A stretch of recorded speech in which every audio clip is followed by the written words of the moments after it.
The next to last session of the United Nations Conference, Britain's Lord Halifax presiding, pays tribute to Secretary of State Stettinius, head of America's delegation and organizer of the successful 9-week meeting.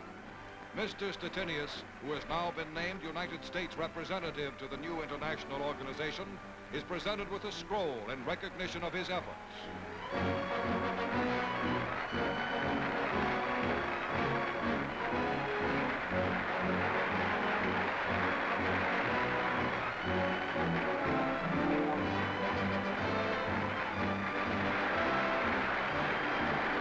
Then, a history-making moment, as Lord Halifax calls for a standing vote on the approval of the Charter of International Organization, and the heads of the 50 United Nations delegations rise to be counted.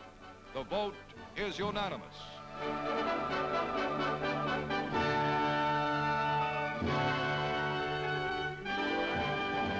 As the session adjourns, delegates burst into applause. The Charter of a New World is born. Arriving in San Francisco for the final conference session is President Harry S. Truman. He is met by Mr. Stettinius with the U.S. delegates and the chiefs of the 49 other delegations. Among them, Field Marshal Christian Smuts, Premier of South Africa, and the Prime Minister of Canada, Mr. Mackenzie King. President Truman leaves for a brief tour through San Francisco. His is the first visit to San Francisco by a chief executive in 7 years. 500,000 citizens turn out to hail the presidential motorcade.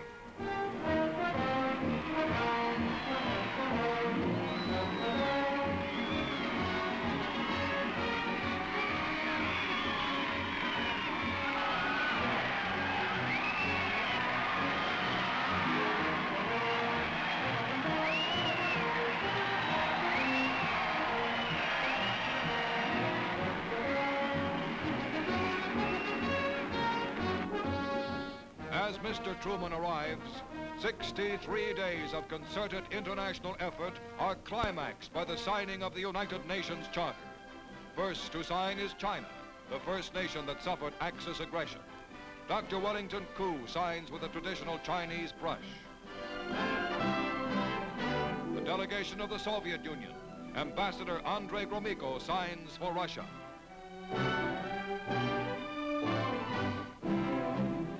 Great Britain is represented by her delegation chairman, Lord Halifax.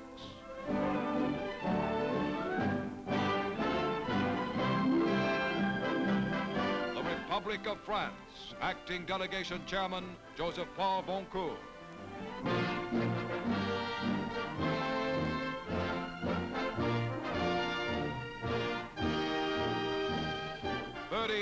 Of 50 nations to sign is the United States of America, Secretary of State Stettinius. Ladies and gentlemen, we are all aware that this is an extremely historic occasion. The Charter for World Peace has been completed. But this is not the end, it is only the beginning. The great task lies before us, and it is our solemn and our sacred duty to see to it that the United Nations comes into being and fulfills its promise. With faith in our cause and goodwill in our hearts and determination to work unceasingly toward this end, I am confident that with God's help, we shall reach our goal.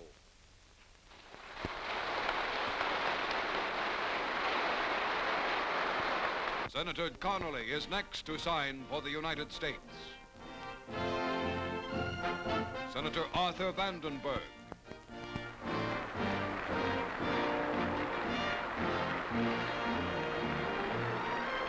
Commander Harold Stassen, former governor of Minnesota.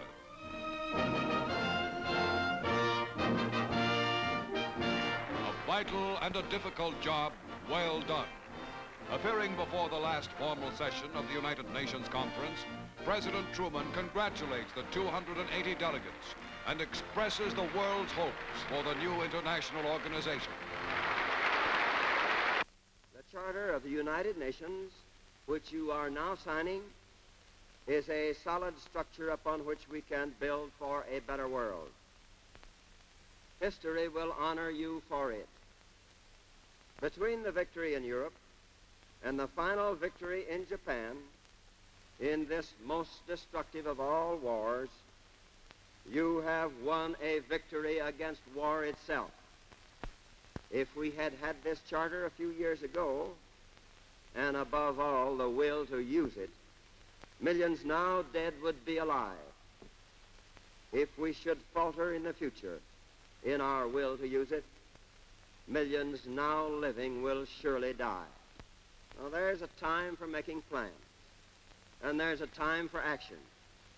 The time for action is here now.